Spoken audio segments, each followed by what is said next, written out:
Hello everyone, welcome to my video. সবাই কেমন আছো? আশা করি সবাই ভালোই আছো। তো ডিউটি শেষে দেখো ওরা সবাই চা খাচ্ছিল। আমি যেহেতু চা খাইনি তাই আমি ভিডিও শুট করছিলাম।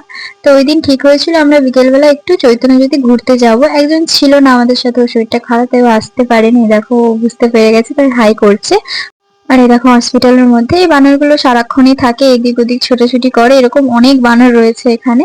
সে যাই হোক, তারপর আমরা সবাই মিলে বেরিয়ে পড়লাম হসপিটাল থেকে। দেখো ফার্স্ট একটা গেট দেখা যাচ্ছে, ওর পরে চৈতন্য জ্যোতি, বেশ কিছুটা রাস্তা। তো রাস্তার ধারে এরকম কিছু জুয়েলারির দোকান বসেছে, বলছে মেলা বসেছে। দেখতে পাচ্ছি কয়েকটা জুয়েলারি আর কিছু খাবারের দোকান রয়েছে। ওই দেখো ওটা হলো স্কুল, স্কুলের ঠিক অপোজিটেই রয়েছে চৈতন্য জ্যোতির ফার্স্ট গেট। আর এখান থেকে দেখতেই পাবে কতটা রাস্তা, বেশ অনেকটাই রাস্তা। এখানে এলে মোটামুটি তুমি যত হাঁটতে পারো আর কি। শুধু পাহাড়ি এলাকা তো, উঠতে একটু কষ্ট হয় না। আমার সময় কোনো সমস্যা হয় না, সবাই মিলে চলে আসি বেশ ভালোভাবেই। আর আমাদের সাথে একজন আন্টি ছিল, আমাদের লিডার আন্টি। আর রাস্তাটা দেখো অনেকটা দূর, পুরোটা তো ভিডিও করা সম্ভব নয়, ওটা দেখাতে হলে অনেক বড় হয়ে যাবে ভিডিওটা, তাই শর্টকাটে দেখিয়ে দিলাম। তো চলে এলাম চৈতন্য জ্যোতির কাছে। ওখানেও আমাদের সেবা দলের লোক রয়েছে। সে কাকুটা বলছে যে তাড়াতাড়ি যাও, কিছুক্ষণের মধ্যে চৈতন্য জ্যোতির গেট বন্ধ হয়ে যাবে, কারণ সময় হয়ে গিয়েছিল।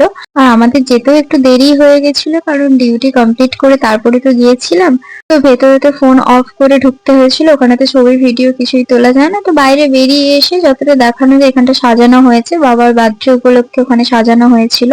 কি সুন্দর দেখতে লাগছে চারিদিকটা। ওরা সবাই আমার আগে নিচে নেমে গিয়েছে, আমি ভিডিও করছিলাম তাই উপরের দিকে ছিলাম। আর এই দেখো হলো ভারতী, ওই আমার ক্যামেরা ধরে দেয় মাঝে মাঝে। আর একজন দেখো লিপস্টিক পরায় ব্যস্ত। এরকম সবাই একসাথে থাকলে বেশ হই হুল্লোড় করে কেটে যায়। তবে একজন ছিল না, ওকে একটু মিস করছিলাম সবাই। একদম ছোট্টবেলায় হয়তো ওখানে যাইনি, কিন্তু যখন থেকে যাচ্ছি তখন থেকে ওইখানে শুধুমাত্র ওই মাছ দেখতে যেতাম। বাবাকে বলতাম চলো চৈতন্য জ্যোতি যাবো মাছ দেখতে।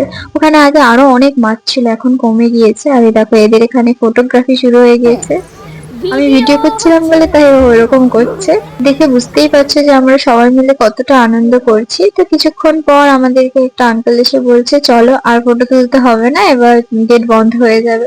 তো আমরা সবাই মিলে নিচে নেমে গেলাম। তারপর সবাই মিলে নিচে গিয়ে স্টেডিয়ামের কাছে বসে গল্প করছিলাম। আর এই দেখো ওই সময়কার চৈতন্য জ্যোতি, যে চারিপাশের ভিউটা জাস্ট দারুণ লাগছিল দেখতে। আর ওই দেখো ওটা হলো হনুমান টপ, ওখানে একটা হনুমান মন্দির রয়েছে। ওখানে আগে যেতে দিত, এখন আর যেতে দেয় না। ওখানেও কিন্তু সেবা দলের লোকজন রয়েছে, মানে ওখানেও ডিউটি করতে হয়। আর এই দেখো স্টেডিয়ামে সব কিছু জন বসে এই সাইডে গল্প করছে, আর ওইদিকে বাচ্চারা খেলাধুলো করছে। তো সাইডেই আমরাও সবাই মিলে বসে গল্পই করছিলাম। তো কিছুক্ষণ পর আমরা ওখান থেকে বেরিয়ে চলে এলাম। তো ভিডিওটা এখান পর্যন্ত, ভালো লাগে লাইক কমেন্ট শেয়ার করে দিয়ে চলো, টাটা।